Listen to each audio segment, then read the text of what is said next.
தமிழகத்தில் அதிமுக ஆட்சி அமைந்தால் விடியா திமுகவினரால் நிறுத்தப்பட்ட தாலிக்கு தங்கம், இலவச லேப்டாப் உள்ளிட்ட அனைத்து திட்டங்களும் நிறைவேற்றப்படும் என முன்னாள் அமைச்சர் தங்கமணி நாமக்கல்லில் நடைபெற்ற நிகழ்ச்சியில் பேசினார்.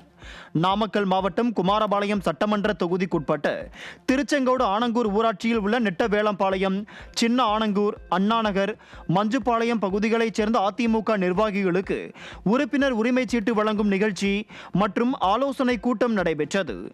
இதில் கலந்து கொண்ட முன்னாள் அமைச்சர் தங்கமணி கழக நிர்வாகிகளுக்கு உறுப்பினர் உரிமை சீட்டுகளை வழங்கினார்.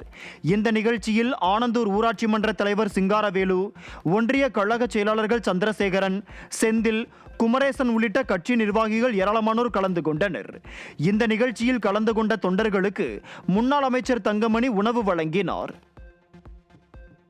விழுப்புரம் மாவட்டம் திண்டிவனம் அருகே மயிலம் ஒன்றியம் பெரியதச்சூர் ஊராட்சியில் முன்னாள் அமைச்சரும் மாநிலங்களவை உறுப்பினருமான சி.வி. சண்முகம் கழக உறுப்பினர்களுக்கு உறுப்பினர் உரிமைச் சீட்டுகளை வழங்கினார். முன்னதாக புரட்சித் தலைவர் எம்ஜிஆர், புரட்சித் தலைவி அம்மாவின் திருவுருவப் படத்திற்கு மலர் தூவி மரியாதை செலுத்தினார். இந்த நிகழ்ச்சியில் மயிலம் கிழக்கு ஒன்றிய செயலாளர் சேகரன், மாவட்ட மகளிர் அணி செயலாளர் தமிழ்ச்செல்வி செல்வபெருமாள், மாவட்ட துணைச் செயலாளர் ஆனந்தி அண்ணாதுரை, வழக்கறிஞர் பிரிவு தொகுதி செயலாளர் சம்பத் ஆகியோர் கலந்து கொண்டனர்.